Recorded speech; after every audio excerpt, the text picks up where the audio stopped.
notifications. As you can see, today we are baking because there is a winter storm outside and we are snowed in, or I'm snowed in because I don't like to get out when the roads are tricky, but my husband's out gallivanting around in the side roads, not on the highway. But I'm going to make banana bread. So I've got all of my ingredients out here. I've got my oven preheating to 350 degrees. And what I'm going to use, I have my 3 overripe bananas, as you can see. And then I have a 1.5 cups of self-rising flour. I don't use all-purpose flour. I like to use the stuff that's already got the baking powder and all that in it. So I've got a 1.5 cups of flour. I have 3/4 cup of white sugar. I've got 2 eggs, 2 large eggs that I'm going to beat. Then I have 1 stick of salted butter and my vanilla extract. Anyway, I'm going to use 1/2 teaspoon of vanilla extract. And I'm not putting walnuts in this banana bread because my husband doesn't like walnuts. I've got my Calphalon baking pan ready to go, my loaf pan. I used my butter wrapper that I took my stick of butter out of and greased up my pan, so I'm ready to go.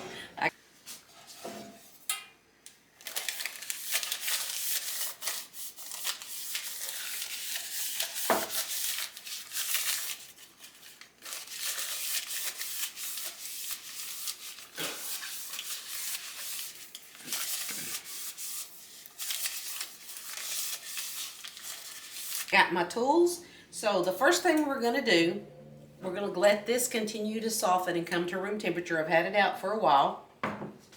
We're going to break up these eggs and we're going to beat them. Lightly beat them. Let me get me a trash bowl though.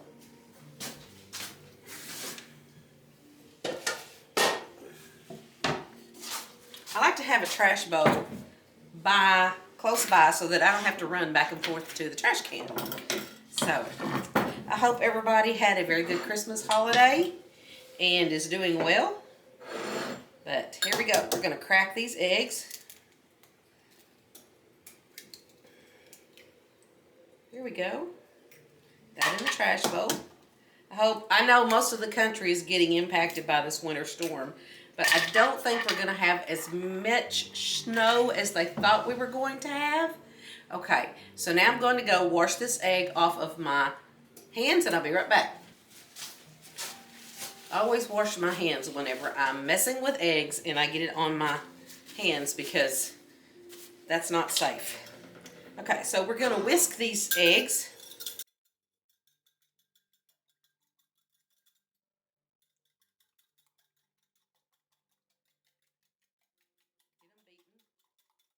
You don't have to beat them a lot, just slightly beaten so they will mix well into the mixture. Okay,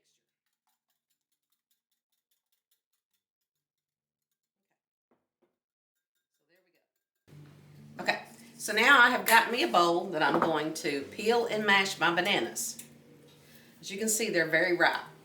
And I don't know if y'all know this or not, but rather than peeling your banana from this end, if you will start from this end, especially if they're ripe like this, and peel down. Look at that, how easy that is. Okay, and I'm going to take my fork and I'm just going to cut them up in there. Who doesn't love the smell of banana nut bread cooking in the oven? When I told my husband I was going to do this morning, he was like, oh yes, I'm ready for some banana nut bread. And if you've got bananas getting very ripe and you don't have time to make banana nut bread, put them in a Ziploc bag and put them in your freezer, and then you can always use them later. Okay. One more banana because it calls for 3 ripe bananas. So don't throw those bananas out when they start turning because you can use them in all kinds of things. You can make banana pancakes, you could make banana muffins or banana bread. Okay, so I'm going to start mashing my bananas up.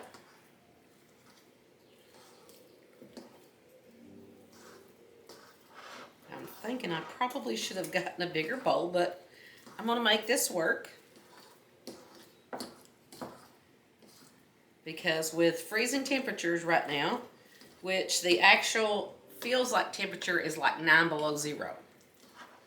I don't want to mess up any more dishes than I have to. Because we live out in the country. So we don't have any wind breaks. Luckily the wind's not too bad today. Okay. And I guess you could use a potato masher for this if you had a potato masher. You could use actually the beater off of a mixer, a hand mixer, but I just used a fork. So there. There are my banana all mashed up. Ready to go, making sure I don't have any chunks. Pulling up against the side of the bowl.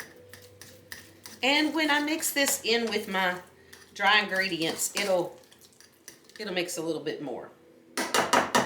Okay, so I got that. So now I'm going to wash the banana off my hands. We have our eggs beaten. We have our bananas mashed, which makes it a little slimy in there. So we've got that. We've got our pan greased and buttered. So now, trash there. We're going to take our butter, take our mixing bowl and our room softened butter, room temperature butter, and we're going to put it in our bowl. Okay? And then we're going to take our sugar, which is 3/4 of a cup of sugar, and I'm going to cream that together. And I have my Pampered Chef cordless mixer. Guys, I love this thing. I got this when I did a online party. This was one of my hostess items I got. Get that in there. Okay. Has a safety thing. Ooh, slow it down. Slow it down. I'm getting sugar everywhere. But I'm going to cream this together. My butter and my sugar. And I'm going to mash it because it's still a little cold. And I'm going to keep my hand over here so it doesn't go everywhere. You can actually do this in a stand mixer if you wanted to. See, I got sugar and butter going everywhere. Oh my. Okay. So we're just going to set this up over here after it falls down. I think I'm going to switch to my fork. Yeah. That seems to be working better. And I'm going to cream my butter and my sugar together. You don't have to be totally mixed up, but it does help it for a little bit. I made a mess. That's what happens. That's the fun of cooking. You make a mess, and then it still turns out good. So, okay. And you can actually use your hands, too, if you needed to. Because my hands are clean, as you can tell. You'll see throughout the video. You'll see me go to my sink and wash my hands. Because I can't stand my hands to be dirty when I'm baking or cooking or anything. Okay. So that's all creamed together. Nicely creamed together. So I'm going to go wash my hands. All right. So I got my hands washed. So now we're going to move this out of the way. I'm going to put it underneath here. That's why I like my new little island that actually was my TV stand, you guys. Anyway, okay.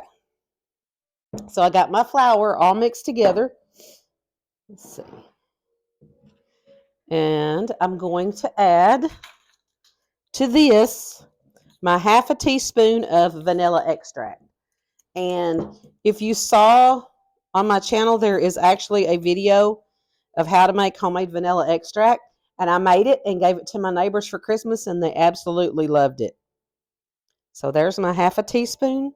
I think I'm going to do just another, not a whole, but a quarter. So I actually put 3/4 of a teaspoon because it smells heavenly, you guys. It smells heavenly. And look how pretty with those vanilla beans.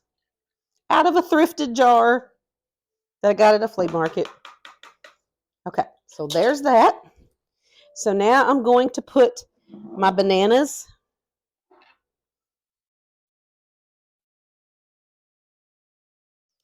I'm going to put my bananas in with that.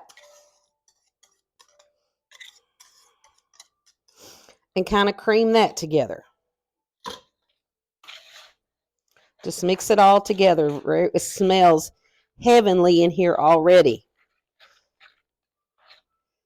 Smells heavenly. Okay, so that helps to cream that butter a little bit more. So now I'm going to get my beater back out, my mixer. Here she is. Put her battery back on. Stay there. Put her tongs back in. Her tongs, I don't think they're beaters. Okay. Whoops, that one fell out, didn't I? I didn't have that one in all the way. Okay. So that's going to help cream that a little bit better. Help cream that butter and sugar. And I like how this mixer of mine has a delay before it actually kicks on. Okay. So now I'm going to add my eggs. My 2 large eggs. And I'm going to beat that together. Okay. Get all of these eggs out of here.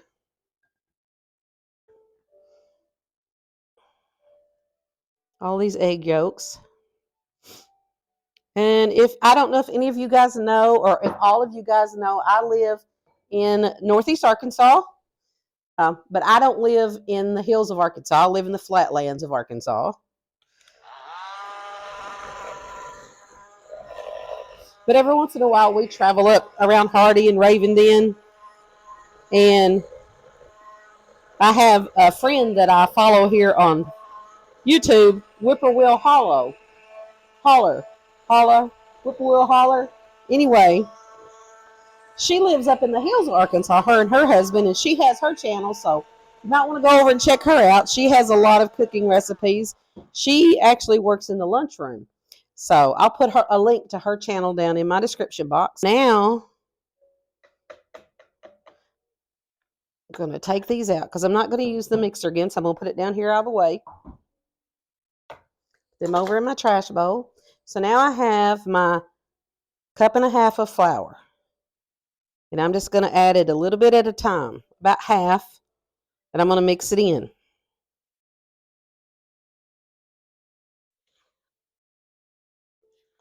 Now, you could put raisins in this. You could put dates in this. Pecans. I would like pecans, but like I said, my husband doesn't really like nuts in it. So I'm going to mix this flour till it's all incorporated, and then I'm going to add the rest of my flour. Okay. So that's 1.5 cups of flour. You can use, if you want to use your all-purpose flour, just make sure you add your salt and your baking soda. You'd still use the same amount of flour. You would just use a teaspoon of baking soda and 1/2 teaspoon of salt. Now, I used salted butter. You could use unsalted butter. You could use whatever you want. Whatever. I use what I have on hand. So there's my batter. I'm going to continue to mix it. Making sure I get all of that incorporated. Smelling so good. And like I said, my oven's been preheating to 350 degrees. Okay. Get this up here. Scrape the sides of my bowl. So there's my batter. That's what my batter looks like. So now even though I've buttered this, I am going to spray it with a little bit of organic olive oil. Just a tad, because I sure don't want it to stick. Just give it a couple of squirts. There we go. Because I don't want my banana bread to stick. Okay, so now I'm going to pour this, and this it's supposed to make 1 loaf of banana nut bread. And that looks like that's what it's going to make, is 1 loaf. Which is perfect for me and my husband, because we won't eat more than 1 loaf. Last year I made, or maybe it was year before last, I made pumpkin bread loaves for Christmas presents for my neighbors. So, okay.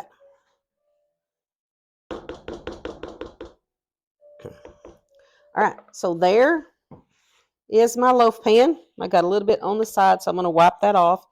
And I'm going to wipe the top of it off because it's got a little bit of that spray on it. But there is my loaf. And we're going to put it in a 350-degree oven and let it bake for about 55 to 60 minutes. And we're going to check it. So here we go, into our oven. Soon my house will be smelling like banana nut bread. Okay, we have less than 2 minutes left. We're going to go ahead and open it up, check it with our toothpick, and see if it's done, because I bet it's done. Oh, look how beautiful it looks. Oh, look how pretty. Toothpick. And it comes out clean. So that means it is done. So I'm going to set it up here on my oven.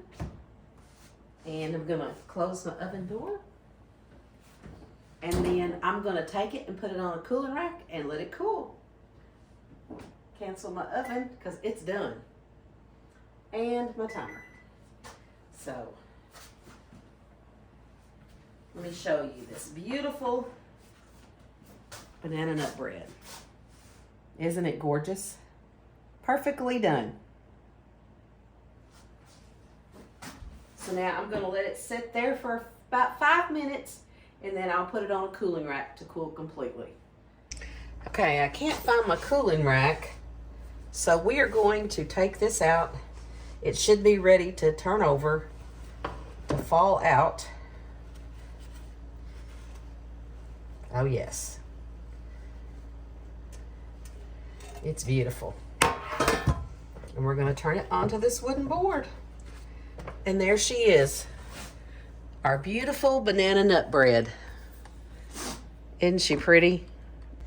Okay, now we're going to cut it and see what it looks like.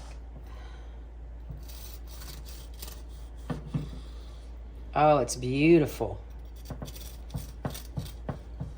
It slices heavenly. Look at that. So go out and make you some banana nut bread. Or better yet, stay in where it's warm and make you some banana nut bread.